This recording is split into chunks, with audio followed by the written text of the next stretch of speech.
Okay, to order, committee of the whole. Wednesday, March 15, 2023 at 6 p.m. in the City Council boardroom, 2434 Lamont Street. Start with pledge of allegiance. Pledge allegiance to the flag of the United States of America.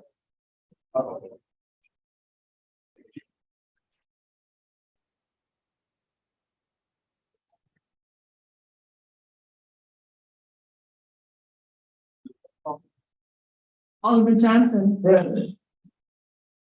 Alderman Fairwell. Here. Alderman Rita. Alderman Montoya. Alderman McGee. Here. Alderman Carr. Here. Alderman Roll. Here. Five present, Your Honor. Forum. Under the floor, presentation of general proceedings, and a motion to approve the minutes from the Committee of the whole on February 15, 2023. Is there a motion? Motion by Alderman Fairwell, second by Alderman McGee. On the question. Alderman Roll. Yes, first with Reynolds. Roll call. Alderman Johnson. Aye. Alderman Fairwell. Aye. Alderman McGee. Aye. Alderman Carr. Aye. Alderman Roll. Aye. Five ayes, Your Honor. Carries. Public comments? Public comments?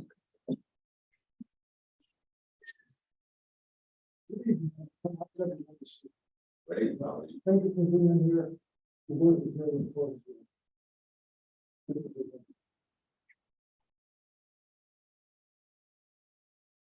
That's why we spoke about Senator Charles Percy, 2.5 to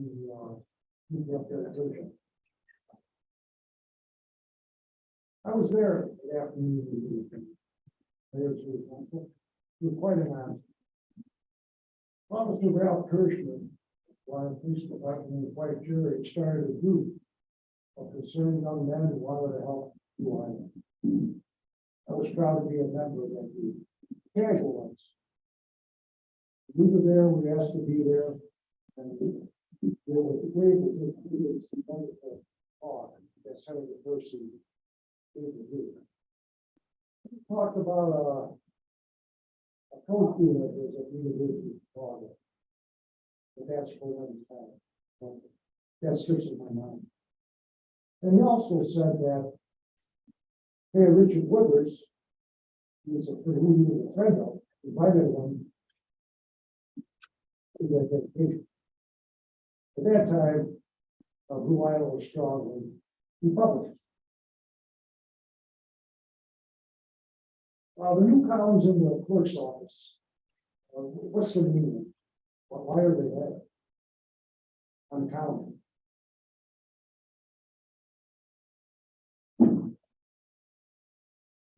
Treasurer Foster, is he here this evening?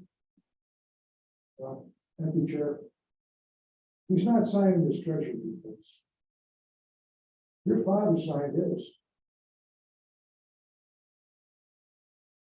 The high school government students, they've always enjoyed being around meetings. What happened? Why did they showing up again? What happened to all the residents who came there asking for a urinal? Where are they? And last but not least, what can you report about the status of our hospital? We need to know. That's very important. That's our future. Not cannabis and not cannabis or gambling, but the hospital is one of the future. Thank you for listening. Thank you. Mayor's report. We're going to jump down to number 10, appropriations. City Administrator would like to start with the Alderman.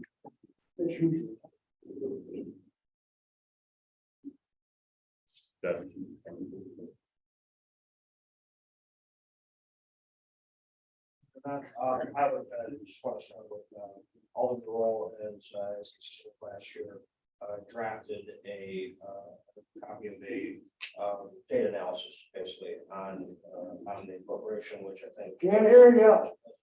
job of making it a little more easy to comprehend since a lot of numbers and everything. So I'll turn it over to you all. Thank you. Yeah, as the city administrator said, this is what's on screen is essentially a visual representation of the draft appropriation in its latest form. The reason we built this is to just get a better holistic sense of the appropriation before us, how it has differed from the year prior, as well as an understanding of what our actual expenses were in the year prior. At the top left is just a proportion of the overall expenses appropriated by fund. So the general fund with 24 million in appropriated expenses is roughly half of the overall expense appropriation. The waterfall in the top right, I think, gives you the best idea of what has changed. The green bars show funds where we have increased the appropriation for a given fund. The red bars show funds where we've decreased the appropriation. The tiny little blue sliver on the right shows the overall difference in this year's appropriation from last year's. It's only $47,000 more in total.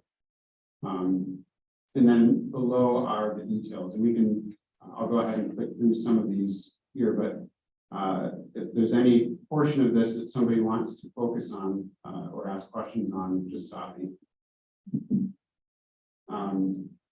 So the general fund is where we have the largest increase. So I can actually drill in to actually see the departments within the fund. And a lot of these represent changes that we discussed throughout the year. So the largest departmental increase for the general funds for the fire department. And a lot of that goes back to the ALS change that we voted on. There's some nominal changes then to police and general admin.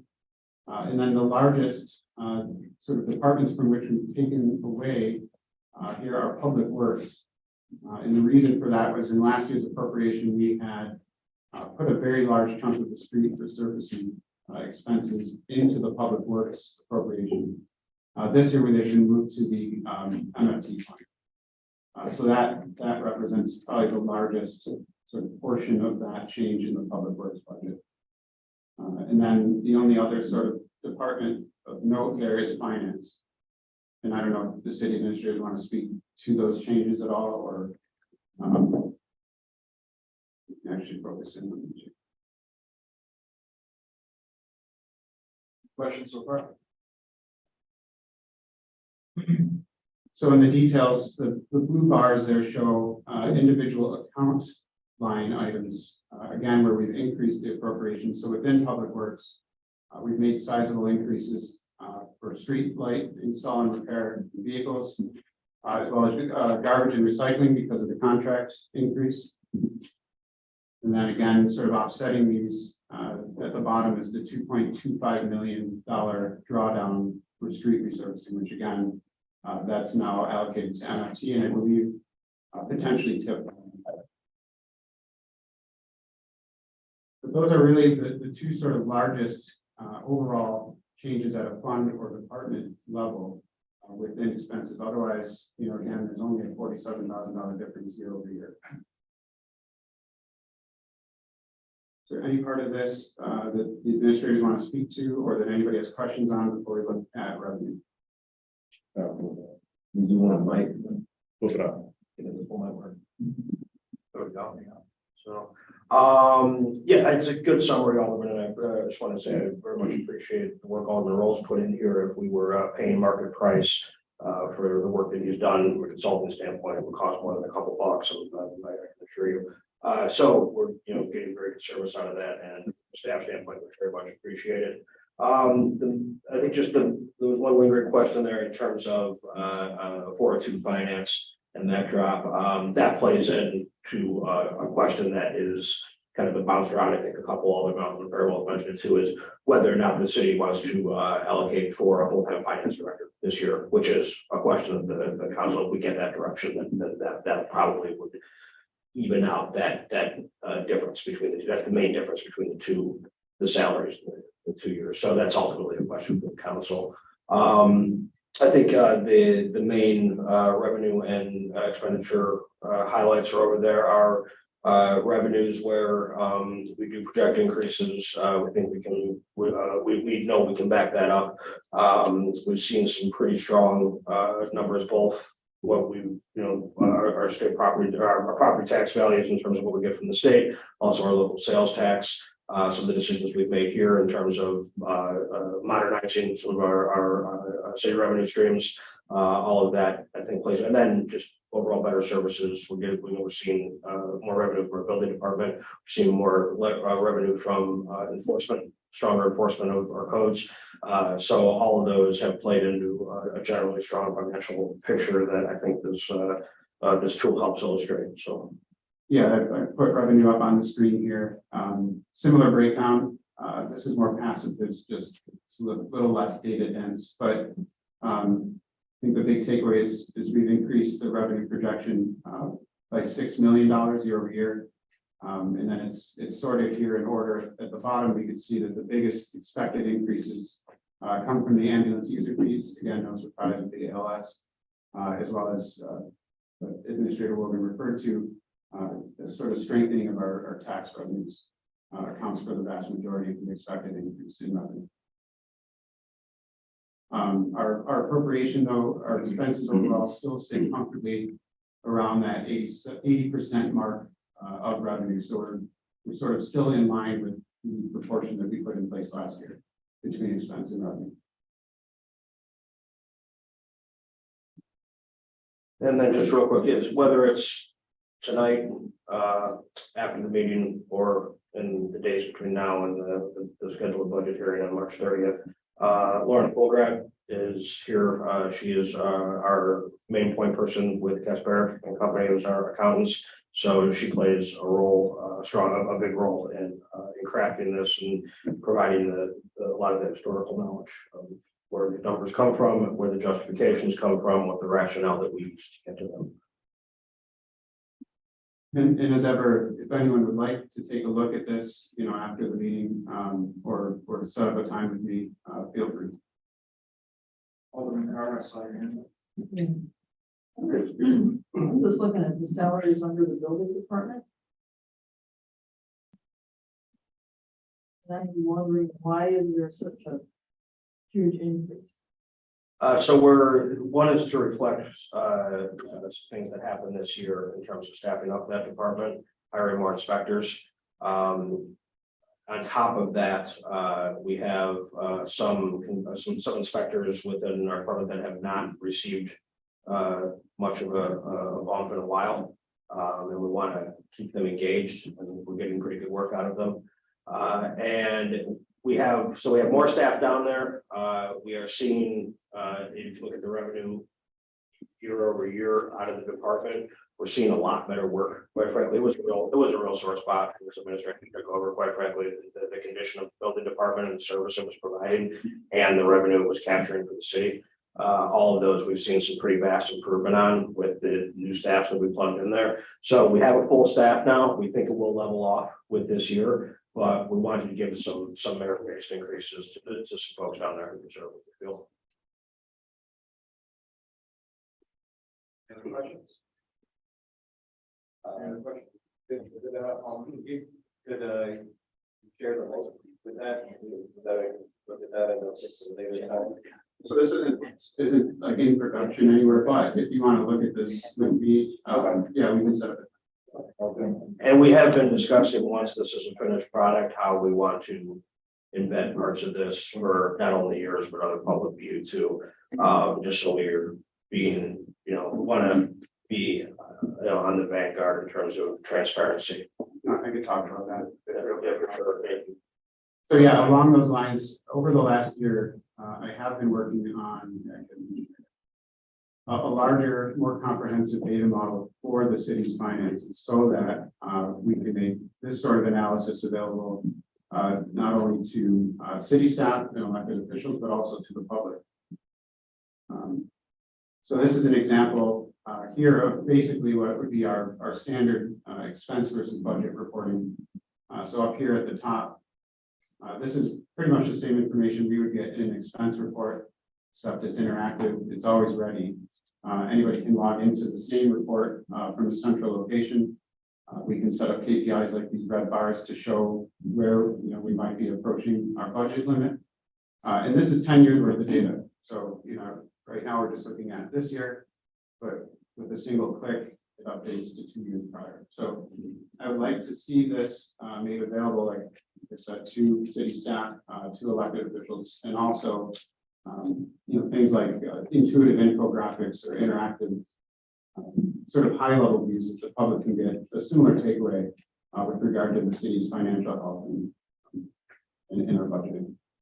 So right now, this is a prototype, but it's fully functional. We have the data loaded in. Ideally, I'd like to see this be installed this year, probably towards the end of the year. And I'll be giving the council more information as it comes along. It would be cloud hosted, so there's no upfront cost. There's just the monthly hosting cost once the solution is live. But if anybody's interested in this and wants to see more, again, reach out. But we are looking to make this a permanent. Alderman. Alderman Roll, approximately, it's just a model, approximately how much would be a month, because it's a great tool. The cost? Yeah, approximately. Boy, don't hold me to this. I'm thinking between $800 and maybe as much as $3,000 a month. Okay. It depends on how much data we move and how frequently. Alderman. I got a few things to address, if I might. First, kind of an overall comment. First off, thank you for putting this all together. Second, to Alderman Roll's point about his presentation, he's been good enough to sit with me for a bit, kind of roll through a little bit. We're just getting a taste of what you're seeing here. It's an incredibly powerful tool. I'm just blown away by the potential. Yeah, I can see, probably every city council meeting, I would refer to this document in some way or another. It's so easy to use. You get a broad picture of total budgets. You get right down to the actual expense check. It's just tremendous. So I'm very enthusiastic about it. And thank you for and I would urge anybody else here. I'm sure you all know, because I sit down with anybody and just kind of. It didn't take a long, 15, 20 minutes. I got the idea of what's going on. It's pretty good. So. If you point up, I had some questions I submitted to our administrator, and he put up to some responses, so cleared up some things. But I still have some issues that I do want to talk about here tonight. And on top of Alderman Carr's comments, yeah, the salaries at building department caught my attention also. And I will, and give me some background on it. And I do understand the need for some additional expenses. And I am loath to get involved in personnel issues. It's the staff's job to do that, so I'm not going to do that here for sure. But I do want to say I have concerns about some of the staff structure. And I'd like to talk about that at a later date. But I do support the basic budget, but there's some how it's going to happen and that's concerned about. The fire department, so you have explained, and I get it, that there are revenues that we anticipate coming from as we ramp up our ALS services. They're going to help cover some of these additional expenses. I guess my question is, I just don't see, literally in black and white. And I understand it's happening. It would just be instructive, helpful to have, some idea of kind of this. I know we're not going to catch up on it all this year, but I'd like to see, a specific revenue versus expense projection, and just an idea of how that, how much it's going to wind up costing us. I think we can provide for the whole council a little bit more drilled down explanation of how we come to the revenue projections that we're making here.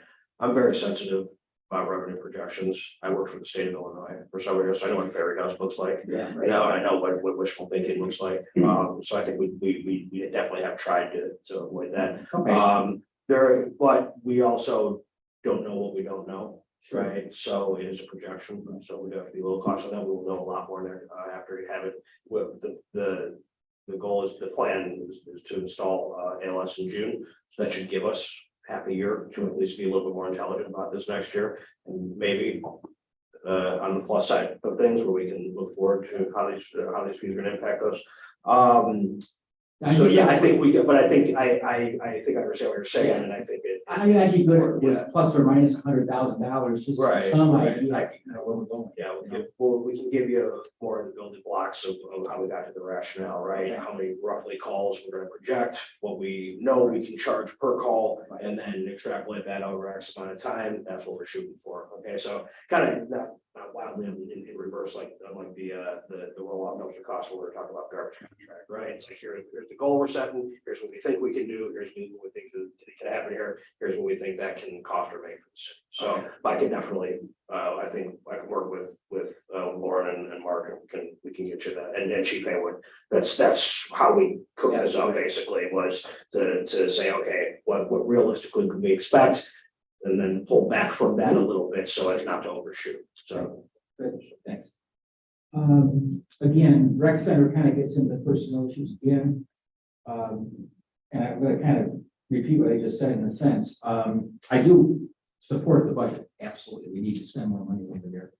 I have concerns about how it's been managed to date. And I know that I think over here has been very much about, and I actually kind of like to get your thoughts, go on here about how an increased budget for the rec center, you know, would be best spent. And that's for down the road. I'm not questioning the appropriation. I'm just expressing my concern about the how it's done side of it. Okay, you've addressed the finance department. Yes, I certainly would like to see us hire a finance director, and I would like to see those numbers incorporated into this appropriation before we move ahead with it. And then kind of come down to the big, to me, elephant in the room, which is the golf course. You know, you've heard me all too many times, I don't go into any detail, but I am at this point intransigent on the issue of having liability insurance before we would open the golf course again. So if we don't, I don't know that I can vote for this appropriation, and it is the last thing I want to not do. But that's where I am. I don't think I can vote for the appropriation. It funds the golf course without liability. And I am not one to not want to vote for the appropriation, but that's where I'm in right now, and that's where I am. So those are my questions. Can I give you one comment on that? Actually, I have two comments. Yeah. One on specifically and the broader one. Specifically, I'm not gonna, I think, into that discussion several times. It's specific to the liability insurance, and I'm really not trying to be, you know, behind door number 3 guy here, you know. It has been a long process. I am very hopeful that I can, by our next council meeting, if not before, so I'm happy to talk personally about it afterwards where we're at with it, that I can provide an update that will give us a pathway to that. And it's not going to be overnight, and it's not going to, so I'm not going to schedules or be able to do it before or after anything. I'll tell you, it never fell off the radar. And I've had conversations, you know, up to a couple hours ago about this. And I believe there is a pathway for full liability of the full city, including the golf course. So I agree with you 100% on that front. I'll leave, as I said, I'll leave the rest of that debate to this council. It's not, at the end of the day, it's not my decision. Or I can know about that. For sure. And the final thing I was going to say, overall, as we talk about any departments that there's a discussion about the salaries, etc., I would just say, as I said last time, in last year's appropriation, the appropriation does not mean that we are free to go and spend wherever and wherever we want, and whether it's salaries or projects or equipment or whatever, all of that, and for the most part, 95% of us still have to come back to this council, right? If not before, then you know, as recognition through AP. So to that point, consistent with last year, our intention would be to bring a salary schedule for this year to the council for a vote. So that there would be, you know, there wouldn't be a final and last word on it. The money doesn't just go out the door. There'd be further discussion in front of the council before we look at anything. Alderman Johnson. Mr. Wogan, is it possible that you keep me in the loop also about the golf course? For sure. And I understand that we have different costs and things that's gonna come and blindside us, just as well as inflation and things of that nature it's hard to appropriate for. But I appreciate your work. Thank you. Thank you, sir. I apologize for being late. Unfortunately, I got stuck with train and, I didn't realize we were going to be doing the appropriations first. I did, I was thinking we were gonna go line by line and kind of go through it quickly. So, with being late, I'm a little off my game, but I did want to say that, some of the numbers do seem, a little ballooned. And in the past, when we had, the old appropriation, when we had the contingency lines, which it was changed last year, but that was more of an operating budget. And I know you had mentioned that, I don't know if you mentioned it when I was not here, but that you wanted to get closer to an operating budget. And actually, the old when we used to do it, each line item was closer to the amount of money that each department could spend. And the contingency then would have the overflow if needed. Like for instance, say, the police had X amount of money in each line item, and then they would have like a certain amount of money that they could only spend, and then if it was going over, it would either have to go to it would be Mark and Tom for approval. So two people were approving it, and also then to the council. So it was more of an operating. It was me and Alderman Rowe were talking about that. It was a little closer rather than so. And I don't know, that's about it. And the discussions of an operating budget actually came up today, when Alderman Rowe and myself and a few others were meeting. I don't know that anybody is in opposition to it. It's just, and so we had this, then how do we want to structure that? And I think that from the staff standpoint, I mean, we're more than willing to do it. Bandwidth, the next amount of hours in a day and everything, it does fill up awfully quickly, but it's not, not for lack of, but this process in and of itself is obviously relatively time consuming. I do think it is a logical next step. It's similar to, Alderman Ferrell will answer your question about the finance director earlier. I would say, I think it's a logical next step in the kind of growth or rebirth of the stabilized financial structure here in the state, right? So the question then becomes about timing and who's doing what, basically, right? So, but I think I agree with you that we do need to reconstitute some version of that structure, and I think that's some of what we've been talking about in terms of the logical end result of the improved reporting that Alderman Rowe is talking about is that we do sort of real-time tracking, and I think we have sufficient oversights, but I'll always be willing to, offer up that significant oversight is good, and sometimes you can't have too much. So I do think we have significant necessary oversights, but I definitely hear what you're saying about. Yeah, that's why we did the contingency, so that it was closer to the amount that we were spending in contingency money. Let's say we got a grant, we need that money, so we wouldn't have to redo the whole appropriation. We would have to go through the process of the legal process. Let's call contingency getting very explosive at points too. So I think that was one of the reasons we sort of let's direct the money into the line items they belong in, and then what we don't spend is there, right? But those different approaches, and I don't know that the one is right and one is wrong. Any other questions? Well, and also the other thing would be, which I've been saying over and over, is if we could please look at the expenditure revenue report more often. We used to use we can look at it at least quarterly, so we see where we're at in the percentages, where that's where all the enrolls. Sounds like your program would help. But Yeah, it'd be available to you anytime, and anytime you want to look at it. okay, But until we get to that point, yes, we can Look produce at that it report as we need a whole. with frequency, yes. yeah, thanks. Any other questions? Now going back to the beginning of the agenda, the mayor's report fire meeting. We're just updating the council So if you look at your packet, a few years ago, before I was mayor, our city administrator and the historical society and a few people in town put together this idea for a fire museum to house the best and historical items related to the fire department. There is an agreement with the city that was done in 2017. Basically, the city is going to build a fire museum on Vermont Street, land that is owned across from the fire department. The Historical Society of Corporation is 501c3, would be the fundraising arm of the process of building that building.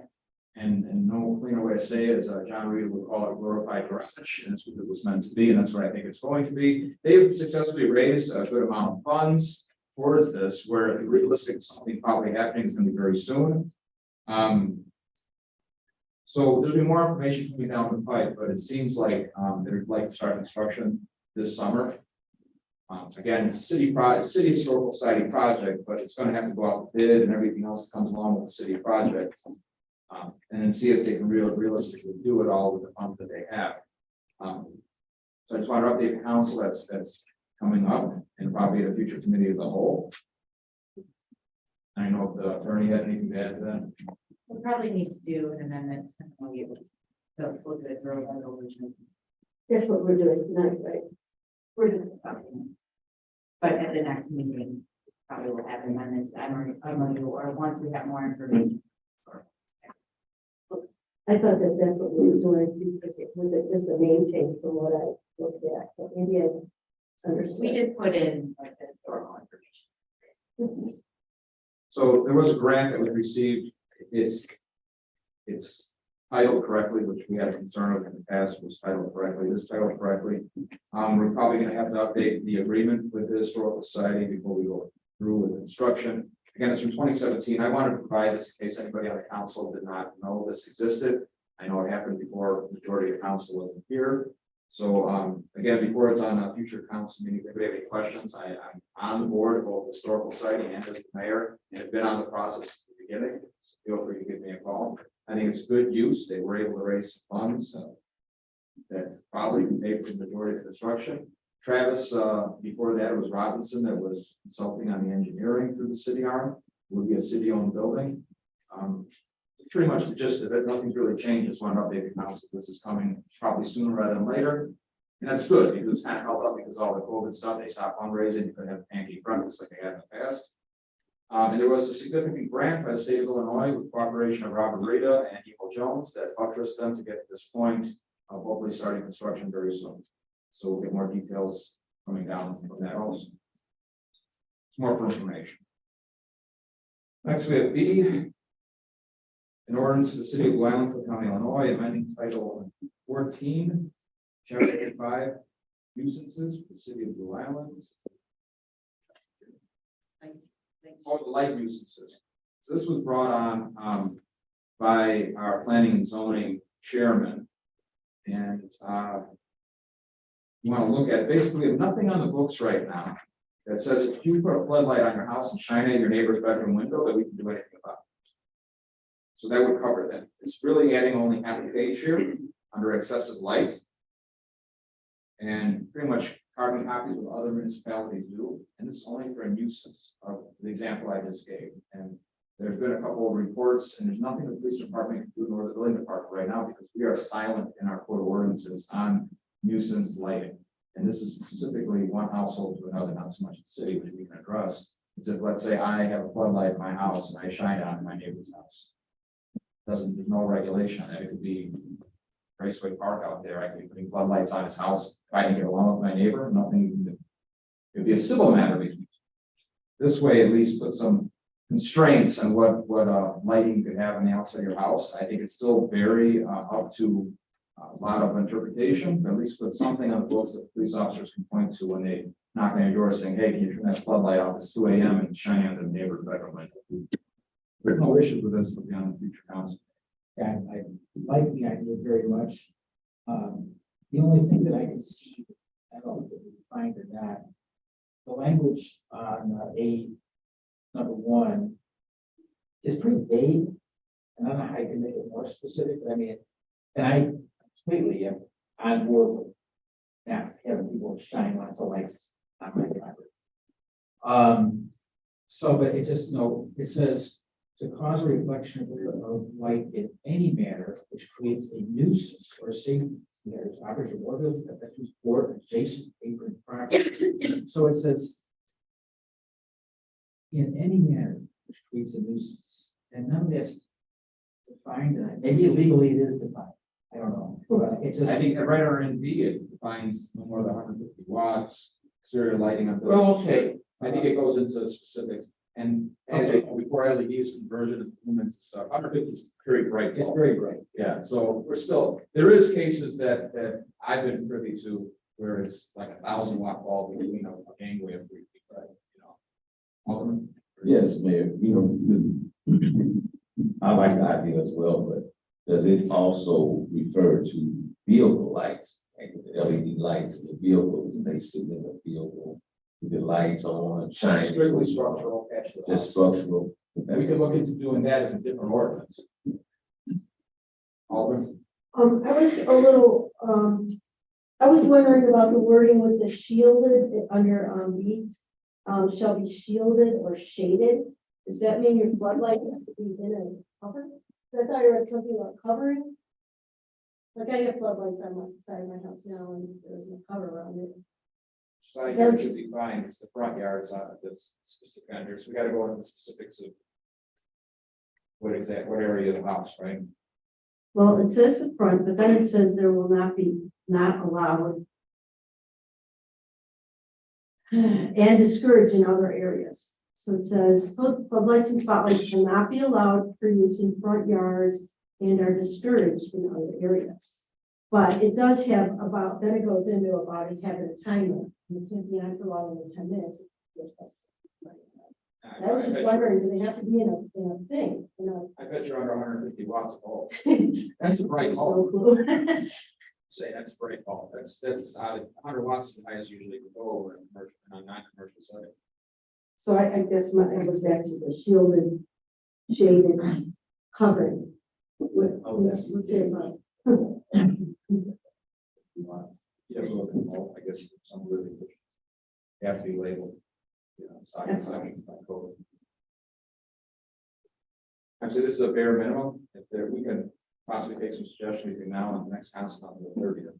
But I think we need to have something on the books. That's a good idea, but I was just wondering about that particular wording. I think Fred's right, and nobody's reading it, that if your bulb is under 150 watts, it's not a visible spot, which it likely is.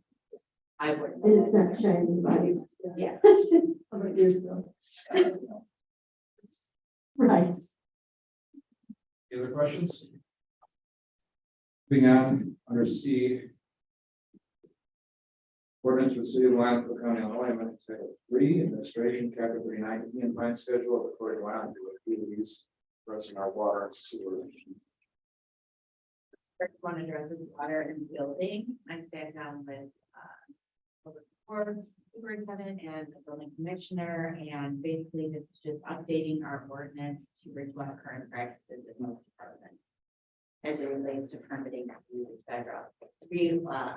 We're very low on books compared to other municipalities and still are below the average. And some we were silent on completely, I believe. Right, Mike? Yeah, we were silent on completely. We couldn't charge him. And it's a huge burden for him to come out that same day. I think was one of the examples. Go turn the water on, like last second, and we fine. There's no fee to that. I couldn't believe we never had anything on the books for that. Is there any questions on this one? Yeah. Yep, Alderman. Under the water department. Yep.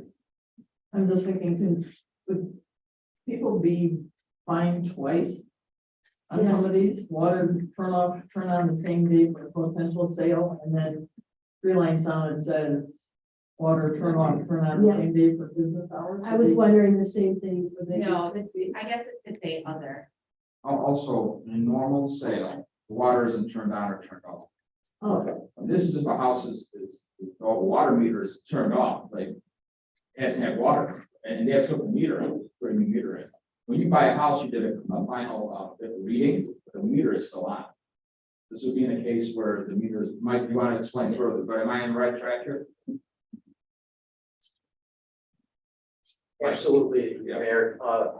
So a house that would be foreclosed on or vacant, or that was boarded up for a while and then goes for sale, the water would be shut off and it would require more maintenance to go in and do it.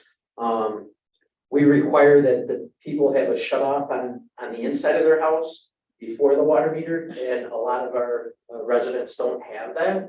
So we get calls, like when we had the cold weather, and if buildings had freezing pipes and that, we'd get calls. We couldn't charge for that to come out because we'd have to turn them off at the parkway, at the Buffalo Box. So we're doing what other towns say, and this is on the low end. So it recoups our costs for what it costs to have our guys come. So, you know, this is pretty standard. It's not a fine. The fine that you're looking at is for delinquency.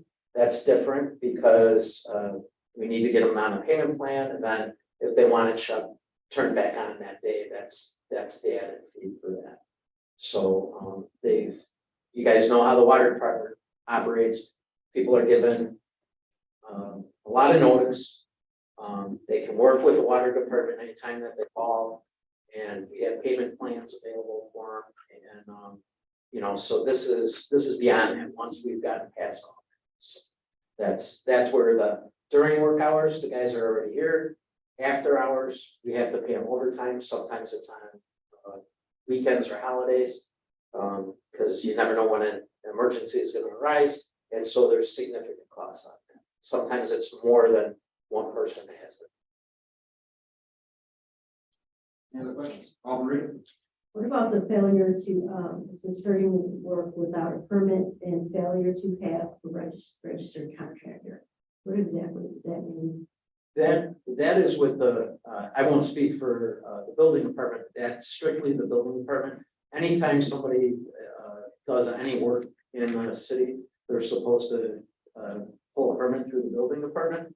But especially important for us is that anybody that touches our water system has to be a licensed plumber. And we want to know who's touching it, and that's through the building department. We have to, by law, we have to know who's touching our water supply. Yeah, that's hot, that's. Yeah. This is the registered. Right, all They have a businesses- registered contract. The contractors have to register with the city through the building department. It Okay. doesn't have to be. No, but like, so the building department has a list of registered contractors that have pulled permits in the last year. And so we're licensed, bonded, insured, you know, and that are regular. That's to help our residents. Primarily for insurance and liability. Again, the building department's not here, so I'm not gonna ask you the answer. Right. I just know that there's a pretty, if after you went $100 to $750. Yeah. Give me what's the reason for it? What's the Yeah. criteria? Where we at? Oh, pursuant to, Sorry, I'm the, okay, well, somebody's working on it. pursuant to. Can- You can fine up to $750 for any of these violations. So this is just the range that the hearing officer would use when someone for her with one of these violations. And in some cases, you wish it was a lot more. Yeah, I get it. It's rarely needed, so, yeah. I think 1,2600 is a. Western, because some worse negligence or repeat offenses. Okay. Alderman? Personally, I don't feel like we should be raising all these fees, and some of these are pretty steep. That's just my personal opinion. Okay, any other questions? Moving on, Mike, much to stay there. Next, under D. Public Works, Chapter 2, Water and Sewer. Having city water main. Okay, it's town jurisdiction, has to be licensed plumber. Penalty, so Mike already touched on that. Are there any issues? Next, under E, general regulations, Mike, I think we're good. Thank you. Alcoholic liquor, Port of Blue Island here. This is a modification on microbrewery.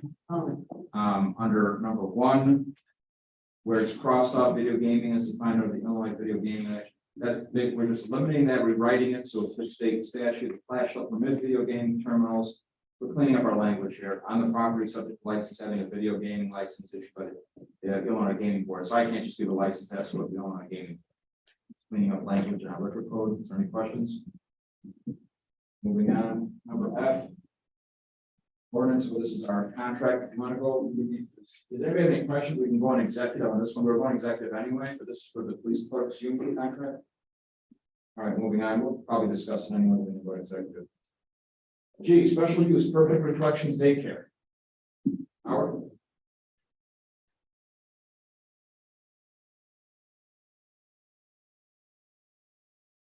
So this is for the property of 12126 Vincent Avenue. There used to be a daycare center. Eventually it closed down, so a new person is interested in doing it, so they have to go through the special use process. This is Alicia Battle. She actually lives around the corner from the proposed daycare. And she just went through the special use process just to verify that she meets compliancy.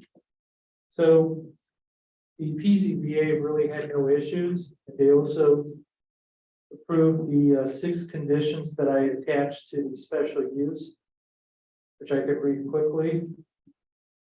Condition number 1, the parking lot needs to be cleaned out on a routine basis. I've noticed a lot of rubbish, a lot of garbage stored at the parking lot. Number 2, the parking lot needs to be restriped to allow for additional on-site parking related features, such as extra parking spaces and a designated parking lane to allow for parents to drop off and pick up their children. Number 3 is the parking lot needs to provide for ample handicap parking signage and associated striping. Currently, that property has no handicap accessibility. The older plans, there was one next to the food store, but that disappeared over time. So what I'm asking from the property owner is to provide for 2, one for the food store as close as possible to the entrance, and one for the daycare, which is the access is through the rear through the vinyl fence. Number 4 is the parking lot needs to be fully illuminated at night. I noticed 1 or 2 lighting devices weren't working properly, so the property manager is aware of it. And that's going to be the condition prior to CEO naturally. Number 5 is the parking lot needs to have proper signage throughout its physical location. When I mean signage, this is reserved for the food store. This is reserved for the daycare parking. This is reserved for the drive-through lane, especially during the busy hours, the early mornings or early evening. People can't park there. It's just reserved for parents to, pick up or drop off their kids. And number 6, which is an important one, is the parking lot needs to have painted driveway arrows indicating the new traffic pattern for the entire property. Since they're adding more parking, they're adding a dedicated drive lane for the parents. You can't have access 2 ways on Vincennes anymore. So my idea, which I proposed to the property owner, to the business owner, to the PZBA, was to have 1 way only. And then the person could exit the site through 2 alleyways. And 2 alleyways are 121st Place or Longwood Drive. So basically what I like to see is a striped arrow, you can't, do a back turn and go back the other way. That's going to make the site look better. So those are site features, associated with the special use. She's going to have 40 kids, 4 classrooms, 10 kids per classroom. We won't know for sure until the Illinois Department of Children and Family Services do their inspection. But to catch 22, they won't do their inspection until the city approves the use. So I took that as a ample. There are 2 more parking spaces that could be used for additional children or staffing. Other than that, the original special use was approved in 2006. The secondary one would be approved this year. So it's a record that we're keeping now. Special uses runs with the person, not with the property. Similar to the food store special use that the PZBA and your council approved last year for the food store at the same property. Any other questions? Any questions? Howard, thank you. You want to stay up there because I'm going to You're back up for a couple of days, I think, right? For the fence and, okay. You want to stay up, if not, I'll call you back up. All right, we're gonna jump, we're gonna follow the agenda. Next one, just renewal on the cable television franchise agreement in the city of Wyoming and Comcast. Starting one of the simplify this. This is a renewal agreement where we allow cable companies to put towers in public ways and get paid for them. So we've been in this agreement before. I have a few noted questions on the agreement that I'll work with the cable company on, but renewal agreement. All right, so we have historical preservation color limitations. I asked Howard and company, with the planning and zoning historical preservation, the committee sees liaison to, that is there any way we can start looking into the historical recommendations in our historic district and our historical homes? So right now, our code lies very silent. This is basically can't paint your house or something in a weird color for historical buildings, but without any guidance. So it's nothing we need to decide right now, but historic preservation, I think, is working on something. They didn't come to a consensus, right, Howard? That's what I gather. I would have to speak with Bob Solanko, who's the liaison. So it's just notification on that. I have nothing to bring for you on that one just yet, but we do have potential fence restrictions, which we final copies that the attorney's passing out. Basically cleans up some of our. There was a subcommittee that formed to discuss some of these issues.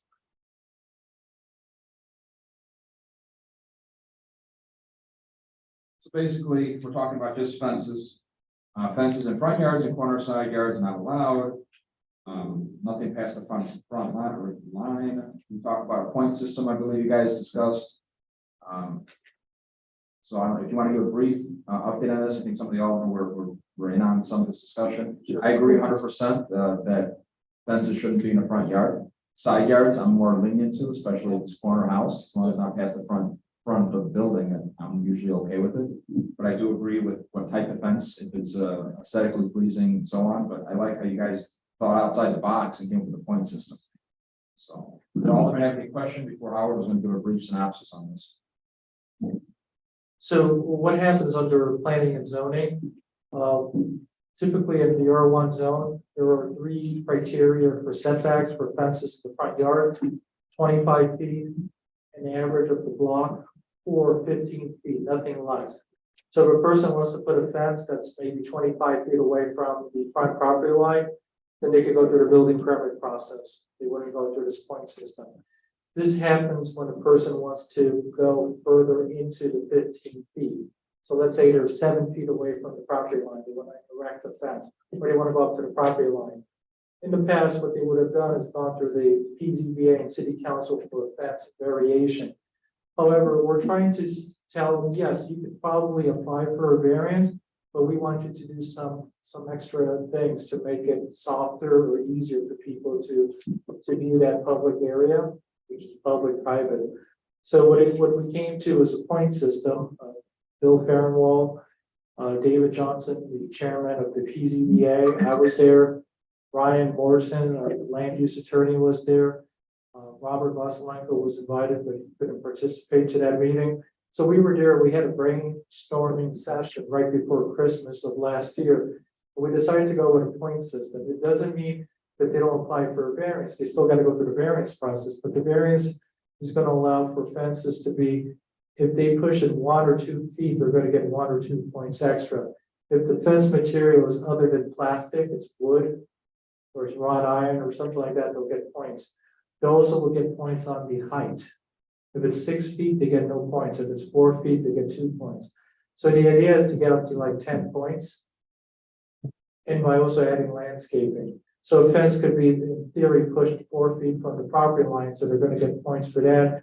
If the fence is decorative and it's open, 75% open, they get additional points for the openness, for the materials, and for the height, if they have landscaping. So it's basically, what we're trying to do is not create a wall or a barrier between the property lines, but to have some type of open, but also some privacy for the residents. So the privacy would be more, landscaping versus vinyl privacy fences, which we're trying to get away. And also we're looking at colors, get points for colors. So instead of white, if it's, brown or black, you get points. Keep in mind for the corner side yard, it's half of the setback of the established front yard. So remember I said it's 25 feet, it would be 12.5 for the corner front yard. If it's an average of 12 feet, or let's say 20 feet, it would be 10 feet. If it's 15 feet or less, it would be 7.5, the setback. So keep in mind that in Blue Island, like many other municipalities, a corner lot would have two frontages. So the city treats the front of the door, the main area, the address area, as primary front one, and the secondary corner side as a secondary. So this goes for fences in the front yard, in your traditional front yard, if you're an interior lot, or on a corner lot also. Yes. So if somebody already has a fence up, corner side yard already fenced up, they're fine. They're fine, Okay, it's new ones. being right? Now, for example, yes, Which I don't see it in here. So, for instance, say I have a chain link fence, and say if my neighbor wanted to get a privacy fence, you can have two fences right next to each other, right? possibly you can. The building department is asking for the fences to be set back at least 1 foot away from a shared property line. So if there's the plat of survey, they don't have one, or the plat of survey is kind of old, they want to make sure that's not encroaching into another person's property. But this is not. Right, it's not addressing that. Just one. But getting back to your first question, so the person has a fence that's grandfathered, right? They're allowed to replace, repaint the existing fence, but when they're changing the materials, they go from a white traditional picket fence to a vinyl white fence. Then the building department zoning will consider it as a new fence, and they would have to apply for a variance. Now, if they're changing the pickets, it's one thing. Is they're removing and replacing an original material. And we get that a lot. I get it a lot, like 4 foot chain link fence, they want to go with a privacy fence all the way up to the front property line. What happens here too is it's also a little bit of education with the homeowner. A lot of homeowners already purchased the fence with the fence company, and then they come in to apply for a permit, and this is where it happens. Either Bob or Robert denies it, or I'll deny it under zoning. So then they have to go through the variance process. So what we thought is, okay, if you're going to go through the variance process, you're seeking relief or a hardship, then it should also be amendable to making it look aesthetically pleasing to the And community. just to clarify, I show something that our codes right now are very rigid. You can't have this, you can't have that, you can't have nothing. You have to go through, this adds a little more meat and potatoes to the request. So we're not making anything harder. We're actually making it a little easier for people to request these things. Right now, they have to go through planning and zoning for any kind of fence that's passed, basically whatever, any kind of fence. Right, in the R1 And those zone are residential. Good. If you're in the UTUD, you're allowed to put a fence. That's probably 20 less than 7. It's always been a touchy issue, and even in the other communities where I've worked, many communities don't want fences.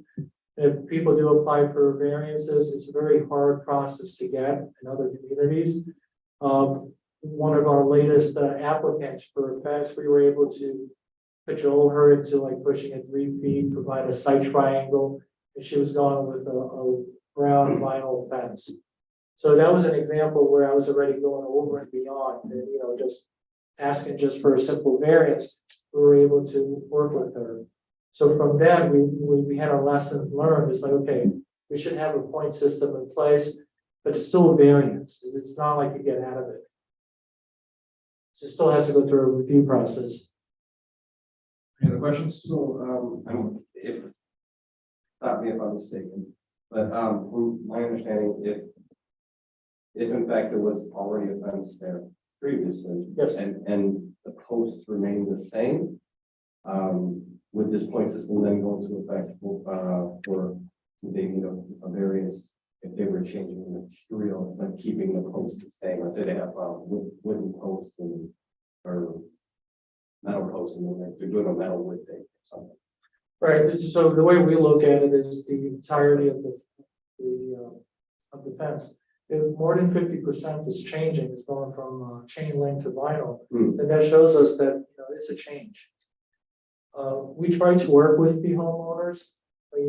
I've seen many times the building department will ask them to push it back, outside of the variance portion of the fence variance to make it compliant. But sometimes we have those situations where a person wants a privacy fence, and it's understandable.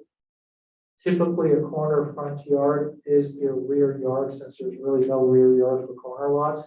You usually have a detached garage or attached garage. So many parents want to keep this as a play area for the children. So the city is saying, we're not saying no, you can still go through the variance process, but we like to see if we could have some type of mitigation between the city and the applicant. I just appreciate your work and the lawyers work on this. I kind of, I guess, triggered this to some extent because we had a couple of incidents in the fourth ward where there are really some very undesirable fences that went up. And so we have to talking about it. And after I sat, and this is probably a lot that I invested here, man, seeing it for the first time, I've seen it for the first time, it's taken a little while. But this point system, I think, is very useful because it does give both the city and the homeowner a lot of opportunity to kind of have a little back and forth. And, not everyone's going to get exactly what they want out of it, but I think essentially everyone's going to get what they need out of it. It's good. I think it's a good approach. Right, and what I proposed to this exercise was to provide for illustrations. Because it's kind of hard to talk about fences if, the person doesn't understand what 75% means versus 50 or 25. So I have examples of that. I also provided examples where you have a fence that kind of blends two materials, ornate stone, wrought iron, wood with a metal post. Even the orientation of the pickets would be different if it's abstract, if it's modern. So we're looking for like variety. We're looking for something that's going to, have a positive impact. You have to understand, many communities north of Chicago have an appearance commission. The appearance commission reviews houses, detached garages, fences. We don't have this. So this would be kind of like the appearance commission review process, but at the ZBA variance level. Now, a person can still apply for a fence variance if they're not going for any of the point system, but it might be most likely denied. So that's going to be the give and take. This basically, you're just trying to, this is for people who want to put a fence in the front yard. Yes. Okay. Yeah.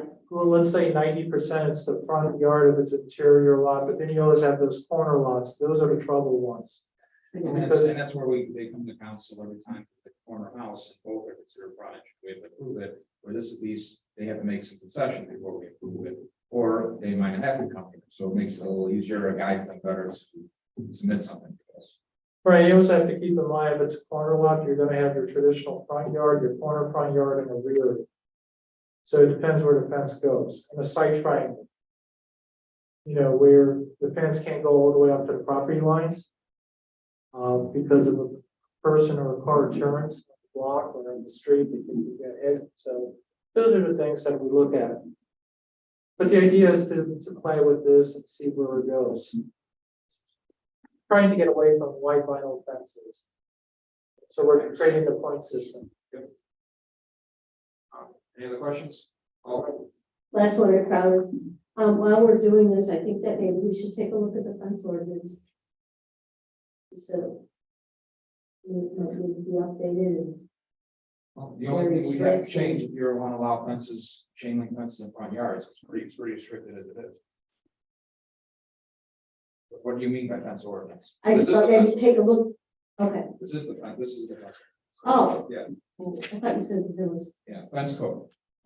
So what we have noticed between building and zoning, a lot of fences are going away from your open fences or chain links. They're going towards privacy. Yeah. Even in the front yard. The corner front We're yard. not abolishing things, they can't do that. Still, they can do that. I'm not saying you can't have a chain link fence. Right, and a person can literally put a fence up to their property line if they have a current survey, if it's on the side or rear. This is just for the front, for most properties that are interior, and for those anomalies that are corner or triangular, sometimes you have three frontages. Those are the more challenging ones. that would be a unique hardship if you have frontage on 3 sides. Any other questions? Thank you, Howard. Okay. City Clerk? Lighthouse, food distribution event is sponsored by Lighthouse Group in partnership with the Bedrock Foundation and the Midwest Food Bank, March 18th from 11 o'clock to 2 o'clock. Also, March 22nd, Dixmoor Community Center is having a resume update and interview skills workshop.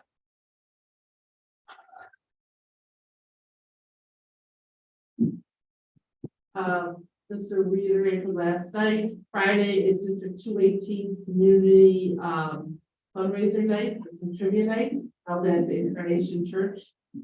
The Chamber of Commerce is hosting their banquet on this Saturday at the Lyric o'clock. American Legion Post 50 is having their Happy Day sale on May 19th and May 20th. This Wednesday at 7 o'clock is the 4th Ward Neighborhood Watch Meeting with Mr. Fairwell. The Blue Island Park District has several Easter events. You need to register. March 25th, the Easter Bunny, Pizza with Easter Bunny. April 7th is the flashlight Easter egg hunt at 8 o'clock. April 8th is Easter egg hunt at 10 a.m. The Lady Eagles are having a flashlight indoor Easter egg hunt on March 29th. The Live Fest is May 13th at Old Western. They're still taking, there's still a few more vendor spots. And for the city of Blue Island, we still have a couple more weeks left of the Hometown Hero, so get your Hometown Hero forms in by April 1st. We are looking for the community cleanup people to sign up to volunteer and sponsors. We just had Mr. Rose sponsored today. We have a cleanup, also there will be a little barbecue after with the city officials. And May 20th and June 3rd is the flower sale and chalk walking. That's all I got for you. Thank you, Attorney. Becky? No report. All right, City Administrator, anything else? All right, automatic announcements, reports, or comments, we have executive. Alden? So I just wanted to just briefly talk about the learning experience we're going through with I talked to the mayor this morning about an issue that was on my street where there's a sofa sitting out there on the Parkway for about 2 weeks. And all the involved parties are in the room, except the building department. So this the issue that I see that's the thorny one to work out is notification for those items that are too large to be picked up on a regular basis where Public Works will pick them up, but it requires that an appointment be set by the homeowner. And in this case, the building is owned by a person and occupied by renters. So, you know, just getting a hold of the parties was a challenge. And the mayor did give me the phone number this morning of the owner of the building. I talked to her and she said that there was an appointment set, it's supposed to be picked up today. I don't know, it's still sitting there, it's 6 o'clock, so I don't know what happened there ultimately. But I can see where it's, you know, that thing's been sitting there at the Parkway for like 10 days or more. So, and I know we also have an inspector in training who will be dealing with this, so that hopefully will streamline that process. But I can just see where that's a little bit of an issue where it's going to be tricky to get these things off the street in a timely manner. And I understand why we're doing it the way we are, but hopefully the inspector will be able to, you know, facilitate these things more readily.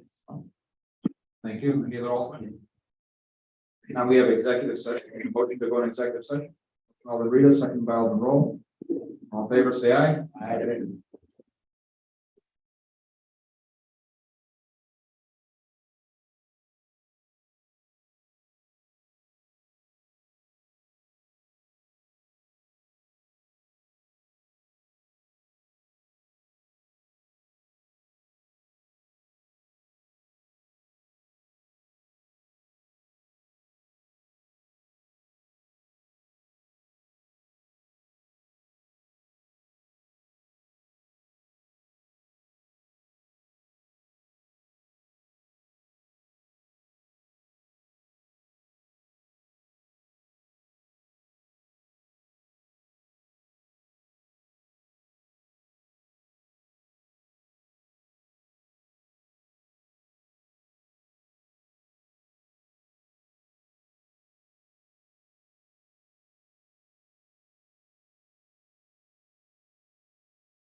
Very long.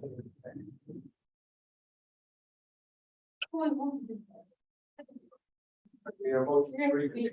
We'll call for all, second all in favor, all in favor, say aye. Aye. Discuss the possible workers' comp situation and litigation. Motion to adjourn. Motion all in favor, second all in Johnson, all in favor, say aye. Aye. Opposed?